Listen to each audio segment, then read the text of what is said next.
সবাইকে আসসালামু আলাইকুম। আজ আপনাদের বানিয়ে দেখাবো খুবই মজার পাটিসাপটা পিঠা। আজকের পাটিসাপটা পিঠা আমি গুড় দিয়ে বানাবো আর গুঁড়া দুধ দিয়ে খিসাটা বানাবো। আশা করি আমার আজকের রেসিপি আপনাদের ভালো লাগবে। এই পাটিসাপটা পিঠাটা খুব সহজেই বানিয়ে নেওয়া যায়। আর পাটিসাপটার আরও অনেকগুলো রেসিপি আমার চ্যানেলে আছে। ডেসক্রিপশন বক্সে আমি লিঙ্কগুলো দিয়ে দিব। চলুন জেনে নিই খুবই মজার পাটিসাপটা পিঠা বানানোর প্রস্তুত প্রণালী। পাটিসাপটা পিঠা বানানোর জন্য প্রথমে একটা বাটিতে নিয়ে নিয়েছি 2 কাপ পরিমাণ চালের গুঁড়া। এই চালের গুঁড়াটা আমার ঘরে বানানো। কি করে খুব সহজে ঘরে চালের গুঁড়া বানানো যায় তা একটা টিউটোরিয়াল আমার চ্যানেলে আছে, ডেসক্রিপশন বক্সে আমি লিঙ্কটা দিয়ে দিব। দিয়ে দিচ্ছি স্বাদ অনুযায়ী লবণ। ঘরে বানানো চালের গুঁড়া দিয়ে যে কোনো পিঠাই অনেক ভালো হয়। আজকে পাটিসাপটা পিঠা বানানোর জন্য আমি কোনো রকম ময়দা ব্যবহার করব না। ময়দা ছাড়াও ট্রেডিশনালভাবে আজকে পাটিসাপটা পিঠাটা বানাবো এবং কিভাবে বানালে পারফেক্ট হবে আজকের ভিডিওতে সেটাও বলে দিব। দিয়ে দিচ্ছি 1/4 কাপ পরিমাণ গুঁড়া দুধ, এতে পিঠার টেস্ট অনেক ভালো আসবে। এবার দিয়ে দিচ্ছি গুড়। গুড়টাকে আমি সামান্য একটু পানি দিয়ে চুলায় গলিয়ে নিয়েছি। এখানে 1/2 কাপ গুড় আছে, আমি সামান্য একটু দিয়ে দিলাম। এবার খুব ভালো করে সবগুলো উপকরণ একসাথে মিশিয়ে নিব।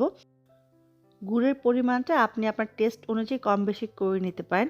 এবার নর্মাল তাপমাত্রার পানি ব্যবহার করব। একবারে ব্যবহার করবেন না, অল্প অল্প করে পানি দিবেন আর একটা স্মুথ ব্যাটার বানিয়ে নিতে হবে। ঘরে বানানো চালের গুঁড়া, সেই জন্য নর্মাল তাপমাত্রার পানি ব্যবহার করলাম। কিনা চালের গুঁড়া মানে শুকনা চালের গুঁড়া হলে অবশ্যই হালকা গরম পানি ব্যবহার করতে হতো। খুব ভালো করে আমি মিশিয়ে নিয়েছি। একটু খেয়াল করে দেখুন ব্যাটারের কনসিস্টেন্সিটা ঠিক এইরকম হবে, একেবারে পাতলাও না আবার অনেক বেশি ঘনও না। দেখে নিশ্চয়ই বুঝতে পেরেছেন। ব্যাটারটা আমার রেডি হয়ে গেছে। এবার একটা সাইডে রেখে দিব 30 মিনিটের জন্য। আমি এবার ভিতরে পুর বা খিসাটা বানাবো। সেজন্য একটা বাটিতে 3 টেবিল চামচ চালের গুঁড়ায় সামান্য একটু পানি দিয়ে খুব ভালো করে মিশিয়ে নিব। এবার এই চালের গুঁড়োটা একটা সাইডে রেখে দিব। আজকে গুঁড়া দুধের খিসা বানাবো, সেজন্য একটা পাত্রে নিয়ে নিচ্ছি 1 কাপ পরিমাণ পানি। দিয়ে দিব 1 কাপ পরিমাণ গুঁড়া দুধ। গুঁড়া দুধ দিয়ে খিসা বানালে খুব তাড়াতাড়ি খিসাটা বানানো যায়, কারণ ঘন করা ঝামেলা থাকে না। আপনি চাইলে লিকুইড দুধ দিয়েও খিসাটা বানাতে পারেন, এতে সময়টা অনেক বেশি লাগবে, কারণ দুধটা জাল করে ঘন করে নিতে হবে। এবার আমি গুড়টা মেলাবো, আজকে গুড়ের খিসা বানাবো। একটু খেয়াল করে দেখুন গুড়টাকে আমি গলে নর্মাল তাপমাত্রায় করে নিয়েছি। দুধটা সামান্য একটু গরম হওয়ার পরে আমি চুলাটা বন্ধ করে দিয়েছি। চুলাটা বন্ধ করে এর মাঝে গুড়টা দিলাম। মিষ্টিটা কতটুকু খাবেন তা আপনার ইচ্ছে অনুযায়ী গুড়ের পরিমাণটা কম বেশি করে নিতে পারেন, তাই আমি পরিমাণটা এখানে উল্লেখ করলাম না। আমি আবারও বলছি, গুড়টা যখন মেলাবেন অবশ্যই চুলাটা বন্ধ করে তারপরে গুড়টা মেলাবেন দুধের সাথে। তা না হলে কিন্তু গুড় মেলানোর পর অনেক সময় দুধটা ছানা হয়ে যায়। খুব ভালো করে গুড়টা দুধের সাথে মেলানো হয়ে গেছে। এবার আমি চুলাটা জ্বালিয়ে এর মাঝে যে চালের গুঁড়াটা মিশিয়ে রেখেছিলাম সেটা দিয়ে দিব। আবারও খুব ভালো করে নেড়ে মিশিয়ে নিব। আমি কিন্তু চুলা জ্বালিয়ে দিয়েছি আর অনবরত নাড়তে হবে, তা না হলে চালের গুঁড়াটা কিন্তু খুব সহজেই পাতিলের তলায় লেগে যাবে। আর চালের গুঁড়া দেওয়ার পর কিন্তু দুধটা ঘন হতে শুরু করবে। আমি এর মাঝে সামান্য একটু এলাচের গুঁড়া দিয়ে দিব, এতে খুব সুন্দর একটা ফ্লেভার আসবে। আপনি চাইলে আস্ত এলাচটাও ব্যবহার করতে পারবেন। গুঁড়া দুধের খিসা খুব তাড়াতাড়ি রেডি হয়ে যায়, 3 থেকে 4 মিনিটের মধ্যেই খিসাটা বানানো হয়ে যাবে। চুলা আঁচটা মাঝারি রেখে আমি 3 থেকে 4 মিনিটের মতো খিসাটা রান্না করে নিয়েছি। যখন এরকম কনসিস্টেন্সি হবে খিসার তখন নামিয়ে নিতে হবে। যখন ঠান্ডা হবে এটা কিন্তু আরও অনেকখানি ঘন হয়ে যাবে। আর এখানে গুড় ব্যবহার করার জন্য আমি লবণ ব্যবহার করি নাই। আপনি যদি চিনি ব্যবহার করেন তাহলে সামান্য একটু লবণ ব্যবহার করতে পারেন। খিসাটা আমার রেডি হয়ে গেছে, আমি চুলা থেকে নামিয়ে নিচ্ছি। এইদিকে যে ব্যাটারটা আমি বানিয়ে রেখেছিলাম সেটাও পিঠা বানানোর জন্য রেডি হয়ে গেছে। একটু খেয়াল করে দেখুন এই ঘনত্বটা ঠিক এরকম হবে।